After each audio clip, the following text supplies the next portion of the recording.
Hello बच्चों, welcome back to my channel. कैसे हैं आप सब लोग।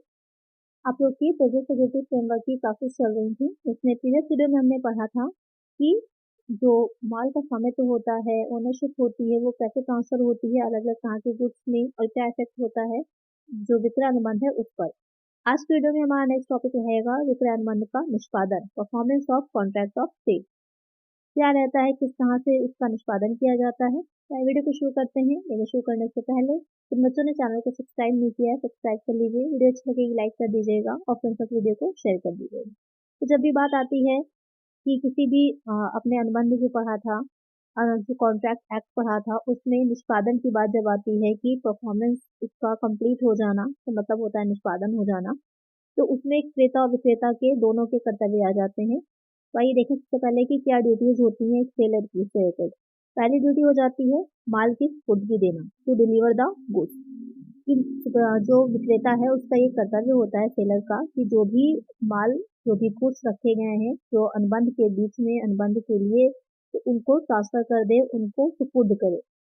दूसरा आ जाता है माल के संबंध में वाहक से अनुबंध करना, to make contract with carrier of goods. कि क्रेता के किसी विपरीत आदेश के अभाव में यदि विक्रेता माल को क्रेता के पास पहुंचाने के लिए, यानी कि बीच में कोई मीडिएटर है जिसके थ्रू वो सामान जा रहा है, और वो ट्रांसपोर्ट करने का भी हो सकता है, एजेंट भी हो सकता है, तो ऐसी दिशा में वो उसको सुपुर्द कर देता है। तो उसका यह कर्तव्य है कि माल के स्वभाव तथा अन्य परिस्थितियों को ध्यान में रखते हुए वाहक के साथ उचित अनुबंध करे। अन्यथा यदि माल रास्ते में कहीं खो जाए अथवा क्षतिग्रस्त हो जाए तो किसका उत्तरदायित्व बनता है? विक्रेता का। जैसे कि आप लोग ऑनलाइन सामान मंगाते हैं, तो वहाँ पर अगर कोई माल डैमेज आप तक पहुँचता है, कोई गुड्स डैमेज पहुँचते हैं, तो आप क्या करते हैं? रिटर्न कर देते हैं या तो लेते ही नहीं है। तो वहाँ पर डिलीवरी जो कर रहे हैं, डिलीवरी पार्टनर जो है, उनकी पूरी तरह दायित्व बन जाती है कि उनके थ्रू सामान आ रहा है तो वो सामान सही होना चाहिए। फिर आ जाता है समुद्र वाहक से अनुबंध करना, सी रूट ट्रांजिट। क्योंकि बहुत सी ऐसी चीज़ें हैं जो बहुत हैवी सामान होता है, तो वो समुद्री जहाज के रास्ते भी पहुंचाया जाता है, तो वहाँ पर उस कंपनी के साथ अनुबंध होता है। तो किसी विपरीत अनुबंध के अभाव में यदि माल को क्रेता तक पहुंचाने के लिए समुद्री मार्ग से गुजरना हो तथा परिस्थितियां ऐसी हो जिसमें माल का साधारणतया बीमा कराया जाता हो, क्योंकि समुद्री बीमा आपने पढ़ा होगा, मरीन इंश्योरेंस जिसे कहते हैं। तो विक्रेता का यह कर्तव्य है कि क्रेता को ऐसी सूचना दे ताकि वह उसका बीमा करा सके, और यदि विक्रेता ऐसा नहीं करता तो रास्ते में माल उसकी जोखिम पर रहेगा। यानी कि अगर कुछ इस तरह के गुड्स हैं जिनके खो जाने का डर है, तो जो सेलर है उसको बता देना चाहिए बायर को कि वो उसका इंश्योरेंस करवा ले सामान का। अगर वो नहीं कराता है तो वहाँ पर जिम्मेदार, या फिर नहीं बताता है तो जिम्मेदारी किसकी होगी? उत्तरदायित्व बनेगा सेलर। नेक्स्ट है माल की जांच करने का उचित अवसर देना, to give reasonable opportunity of examining the goods. कि जब ऐसा माल क्रेता को सुपुर्द किया जाता है जिसकी उसने पहले जांच नहीं की है, यानी कि जब वर्णन के द्वारा कोई डिस्क्रिप्शन देकर के कोई चीज़ बेची जा रही है, तो वहाँ पर जब एक्चुअल में वो गुड्स आ जाती हैं तो इतना टाइम देना चाहिए क्रेता को कि अच्छे से देख ले कि वो सारा सामान वैसा है कि नहीं है जैसा उसको डिस्क्राइब किया गया था। टेस्ट कर ले अच्छे से, उसके बाद ही खरीदे। अगर वो उतना टाइम नहीं देता है तो फिर उत्तरदायित्व किसका बनेगा? विक्रेता का, यानी कि सेलर का होता है। तो ये हो जाएंगे विक्रेता के कर्तव्य। नेक्स्ट आ जाते हैं विक्रेता के अधिकार, कि क्या अधिकार, राइट्स क्या होते हैं। मूल्य प्राप्त करने का बहुत इम्पोर्टेंट है। बिना जब तक कोई प्राइस उसको नहीं मिल रहा, वो कोई चीज़ की सेल नहीं होगी, क्योंकि सेल होने के लिए बहुत इंपॉर्टेंट है कि प्राइस मिलना चाहिए, वो भी किसमें? मनी में, मुद्रा में मिलना चाहिए। फिर आ जाता है मूल्य के लिए वाद प्रस्तुत करना, तो फाइल सूट फॉर प्राइस। अगर जो है माल हस्तांतरित करने के लिए अगर उसे वो प्राइस नहीं मिल रहा है, कीमत नहीं मिल रही है, और स्वामित्व जो है वो क्रेता को मिल चुका है, तब तथा क्रेता दोषपूर्ण ढंग से अनुबंध की शर्तों के अनुसार माल का मूल्य चुकाने से इनकार करता है, तो विक्रेता माल के मूल्य के लिए वाद प्रस्तुत करने का अधिकारी है। यानी कि आपने जो भी चीज थी वो वस्तु क्रेता जो है उसको सुपुर्द कर दी, उसको स्वामित्व भी दे दिया, लेकिन आप उसका प्राइस नहीं चुका रहे, तो वहां पर जो विक्रेता होगा उसको ये राइट रहता है कि वो आपके अगेंस्ट केस कर सकता है कि आपने उसको जो भी प्राइस था वो नहीं चुकाया। थर्ड है अस्वीकृति के लिए क्षतिपूर्ति। जब क्रेता दोषपूर्ण ढंग से इनकार करता है तो विक्रेता माल की अस्वीकृति के लिए क्षतिपूर्ति का वाद प्रस्तुत कर सकता है। यानी कि अगर आपने कोई भी सामान लेने से मना कर दिया जिससे कि विक्रेता को कुछ नुकसान हो रहा है, या फिर कोई शर्त थी जो आपने पूरी नहीं करी जिससे कि विक्रेता जो था सेलर का कोई नुकसान हुआ है, तो वहाँ पर भी वो आपकी क्षतिपूर्ति की कंपनसेशन की डिमांड कर सकते हैं। फिर है विशिष्ट निष्पादन, स्पेसिफिक परफॉर्मेंस। इसमें क्या रहेगा, विक्रेता को अनुबंध का विशिष्ट निष्पादन करने का अधिकार होता है। वो डिपेंड करता है आपसी शर्तों पर कि आपने अनुबंध कॉन्ट्रैक्ट करते टाइम क्या शर्तें कंडीशंस रखी हैं। फिर है विशिष्ट क्षतिपूर्ति के रूप में ब्याज प्राप्त करने का अधिकार। विक्रेता माल के मूल्य पर ब्याज प्राप्त करना का उस समय से अधिकारी है जिस तिथि को माल सुपुर्दगी किया गया था या भुगतान देय था। यानी कि अगर बहुत ज़्यादा टाइम हो गया आपने मूल्य नहीं चुकाया है तो जो मूल्य है उसका इंटरेस्ट भी लग सकता है। तो ये सारे क्या हो जाते हैं, विक्रेता के अधिकार। अब देख लेते हैं क्रेता के क्या कर्तव्य होते हैं, ड्यूटीज ऑफ बायर। पहला तो है मूल्य का भुगतान करे, बहुत ही सिंपल सी बात है। सुपुर्दगी की मांग करना, तो अप्लाई फॉर डिलीवरी, कि उसका ये कर्तव्य होता है कि इसका संबंध के अभाव में क्रेता का कर्तव्य है कि माल की सुपुर्दगी की मांग करे। यानी कि वो इस चीज़ को डिमांड कर सकता है कि जो भी प्रोडक्ट है, जो भी गुड्स हैं, वो उसको ट्रांसफर किए जाएँ। फिर आ जाता है गलत मात्रा में सुपुर्दगी की स्थिति में। अगर यहाँ क्रेता को गलत मात्रा में, यानी जितनी क्वांटिटी में उसने चीज़ें मंगाई थी उतनी में सुपुर्दगी दी जाती है, तो वो चाहे तो उसे लेने से इनकार कर सकता है। किंतु यदि वह उस माल को स्वीकार कर लेता है तो वह उसका भुगतान करने के लिए बाध्य होता है। यानी कि अगर आपने कोई चीज़ 3 चीज़ें मंगाई थी लेकिन 5 आपके पास पहुँच गई हैं, तो आपने पाँचों रख ली हैं, तो आपको ये दायित्व बनता है कि आप पाँचों का पेमेंट करें। अगर आप नहीं करते तो बाकी 2 चीज़ों जो एक्स्ट्रा में आई हैं उसका पेमेंट करने के लिए आप बाध्य होंगे।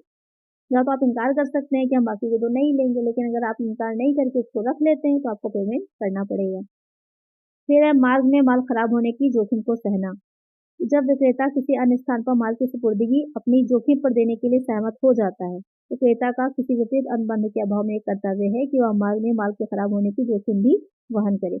यानी कि बीच में जो प्रोडक्ट आप तक पहुंचाया जा रहा है, आपने पेमेंट कर दिया है, अगर उसमें कुछ डैमेज हो जाता है तो वहाँ पर आपको कर्तव्य बनता है कि जो भी रिस्क रहा है वो उसको आप ही बेयर करेंगे। फिर है माल की सुपुर्दगी लेने में उपेक्षा अथवा इनकार करने का दायित्व। जब विक्रेता माल की सुपुर्दगी देने के लिए तत्पर एवं इच्छुक है तथा उसके लिए क्रेता से प्रार्थना करता है और क्रेता ऐसी प्रार्थना के बाद उचित समय में माल की सुपुर्दगी नहीं लेता, तो क्रेता सुपुर्दगी लेने में उपेक्षा अथवा इनकार के कारण होने वाली हानि के लिए उत्तरदायी होगा। यानी कि विक्रेता ने तो जो प्रोडक्ट तैयार कर दिया और कहा आपसे कि आप ले लीजिए, लेकिन आप लेने से मना कर रहे हैं, तो अगर वहाँ पर कोई भी प्रॉब्लम होती है या किसी भी तरह का नुकसान होता है, तो उसके लिए क्या है, उस हानि के उत्तरदायी जो बायर होगा या फिर जो खरीद रहा है क्रेता ही होगा। ये हो जाते हैं क्रेता के कर्तव्य। अब कर्तव्य के साथ साथ क्या होंगे, अधिकार भी होंगे। आपको पता ही है जहाँ कर्तव्य होते हैं वहाँ राइट्स भी होते हैं। तो क्या अधिकार है, माल की सुपुर्दगी लेने का अधिकार कि वो उसे रिसीव करे। गलत मात्रा में सुपुर्दगी की दशा में तो वहाँ पर क्या है, वो इनकार कर सकता है, अस्वीकार कर सकता है। माल की परीक्षा करने का जो टेस्ट कर सकता है। अस्वीकृत माल को वापस करने के लिए बाध्य नहीं, कि ऐसा माल किसी विपरीत अनुबंध के अभाव में जहाँ क्रेता को माल की सुपुर्दगी दी जाती है तथा वह उसे अस्वीकृत करने का अधिकार रखते हुए उसे अस्वीकार कर देता है, तो वह माल विक्रेता को वापस करने के लिए बाध्य नहीं है। यहाँ पर विक्रेता को केवल अस्वीकृति की सूचना देना पर्याप्त होता है। यानी कि यहाँ पर आपने कोई भी गुड्स लेने से मना कर दिया है, लेकिन वो गुड्स आपके पास हैं, तो आपने जो है मना कर दिया, आपका काम हो गया। अब उसको वापस लेने का काम जो है वो विक्रेता का होता है। फिर है सुपुर्दगी प्राप्त न होने पर क्षतिपूर्ति का अधिकार, के टाइम से डिलीवरी नहीं मिली है तो अगर उसे कुछ हानि हुई है तो उसको उस हानि की पूर्ति विक्रेता करेगा। फिर है आश्वासन मांग भंग की दशा में उपचार, कि आपने पढ़ाई था, अगर शर्त भंग हो जाती है तो अनुबंध क्या होता है, समाप्त हो जाता है। लेकिन जब अगर आश्वासन भंग होता है तो अनुबंध समाप्त नहीं होता, क्षतिपूर्ति की डिमांड क्रेता कर सकता है कि हमें क्षतिपूर्ति दी जाए।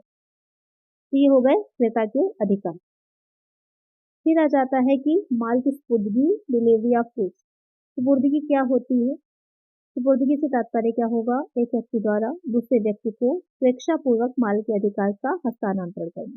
यानी कि अपनी स्वेच्छा से एक व्यक्ति दूसरे व्यक्ति को किसी भी उसको ट्रांसफर जब करता है तो उसे डिलीवरी बोला जाता है। जैसे कि आपको भी पता है, आप लोग ऑनलाइन चीज़ें परचेज करते हैं तो वहाँ पर आपको टाइम दिखाता है कि इस टाइम पर आपको डिलीवरी मिल जाएगी। इस टाइम पर कोई जो डिलीवरी बॉय होता है आप तक ला करके उस व्यक्ति को दे देता है, तो वो क्या हो जाता है, उसे ही सुपुर्दगी या डिलीवरी कहा जाता है। लेकिन यहाँ पर अगर कोई व्यक्ति चोरी करके या बल प्रयोग द्वारा माल पर अधिकार करता है तो वहाँ पर उसे सुपुर्दगी नहीं माना जाएगा। क्यों? क्योंकि दूसरे व्यक्ति ने अपनी स्वेच्छा से, अपनी मर्जी से आपको सामान नहीं दिया, आपने चोरी किया है, इसलिए उसे आप डिलीवरी नहीं मानेंगे। अब ये भी कई प्रकार की होती है, देखते हैं कितने।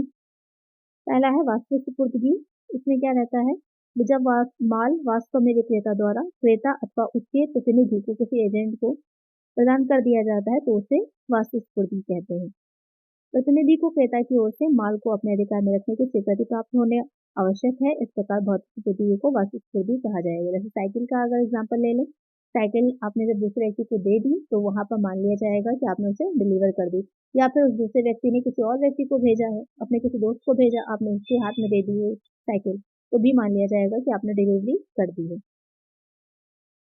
फिर आ जाता है रचनात्मक कंस्ट्रक्टिव डिलीवरी। इसमें क्या रहेगा, इसके अंतर्गत माल तो विक्रेता अथवा किसी पक्षकार के अधिकार में रहता है, किंतु क्रेता को माल संबंधी अधिकार पत्र जैसे रेलवे रसीद अथवा बिल ऑफ लोडिंग आदि दे दिया जाता है। तो ऐसी दशा में माल का अधिकार पत्र क्रेता के पास रहता है। यहाँ पर यह है मतलब कि जब परिवहन के थ्रू, जैसे कि भी आपने उसको मैंने एग्जाम्पल दिया था,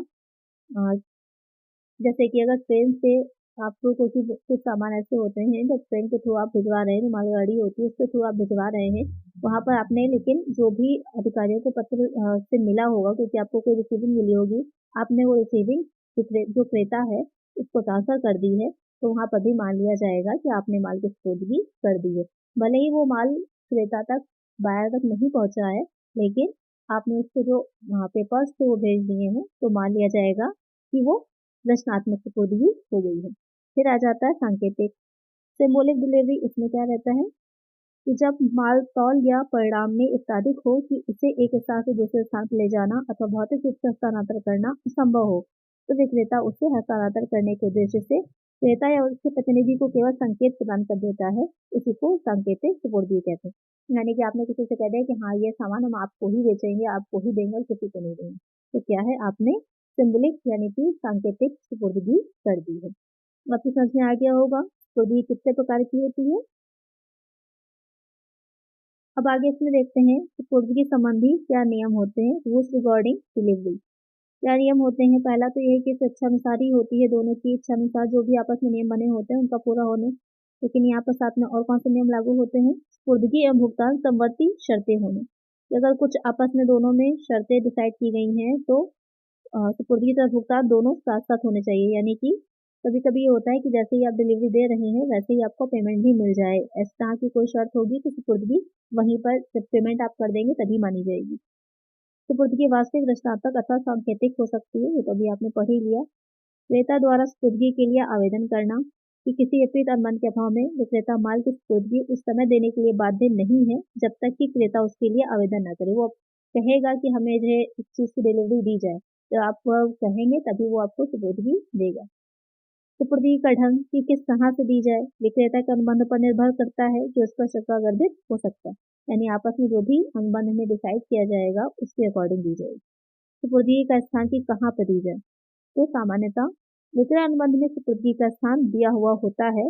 ऐसे किसी अनुबंध के अभाव में माल की सुपुर्दगी उस स्थान पर दी जाएगी जहाँ की विक्रय के समय माल हो, और उस माल की सुपुर्दगी जिसके लिए विक्रेता का ठहराव किया गया है उस स्थान पर दी जाएगी जहां पर वह विक्रय का ठहराव करते समय विद्यमान हो अथवा वह विद्यमान ना हो, तो उसकी सुपुर्दगी उस स्थान पर होगी जहां पर उसका निर्माण या उत्पादन किया गया। यानी कि कहाँ मानी जाएगी, किस जगह पर मानी जाएगी, जहां पर एक्चुअल में वो माल या फिर गुड्स होते हैं, या फिर अगर वहां पर नहीं है या कहीं मैन्युफैक्चरिंग है जहाँ पर हो रही है, वहां से ट्रांसफर किए जा रहे हैं डायरेक्ट जो फैक्ट्री से आ रहा है, सुपुर्दगी वहां पर मानी जाएगी। समय क्या होना चाहिए कि जहां पर विक्रय अनुबंध के अंतर्गत विक्रेता माल को क्रेता के पास भेजने के लिए बाध्य होता है, किंतु उसके भेजने के लिए कोई समय निश्चित न किया गया हो, तो विक्रेता माल को उचित समय के अंदर भेजने के लिए बाध्य होगा। यानी कि जैसे कि आप लोग ऑनलाइन बुक करते हैं कोई चीज, तो उसमें टाइम दिया रखा होता है ना कि ये 5 डेज में आ जाएगा, 7 डेज में आ जाएगा, तो उस टाइम लिमिट के अंदर भेजने के लिए बाध्य होते हैं जो सेलर होता है। कभी कभी उससे पहले सामान आ जाता है, कभी कभी उसी डेट पर आता है, या कभी कभी ऐसा भी होता है कि उसके बाद में आता है। आपके पास एक मैसेज आ जाता है कि इसकी डिलीवरी जो होगी 2 दिन डिले हो गई है, वो जो है सॉरी बोल रहे हैं आपको, इस तरह का मैसेज आ जाता है। तो ये हो जाते हैं सुपुर्दगी संबंधी कुछ नियम। तो इस चैप्टर में आपने पढ़ा कि किस तरह से विक्रय अनुबंध का निष्पादन होता है, performance of contract of sale. तो आज की वीडियो में इतना ही। आई होप आपको वीडियो अच्छी लगी होगी, चैप्टर समझ में आ गया होगा। इसके आगे के चैप्टर हम नेक्स्ट वीडियो में कवर करेंगे। तो आज की वीडियो में इतना ही। अगर वीडियो अच्छी लगी है तो चैनल को सब्सक्राइब जरूर कर दीजिएगा, वीडियो को लाइक कर दीजिएगा और फ्रेंड्स को वीडियो को शेयर कर दीजिएगा। मिलते हैं नेक्स्ट वीडियो। Thank you.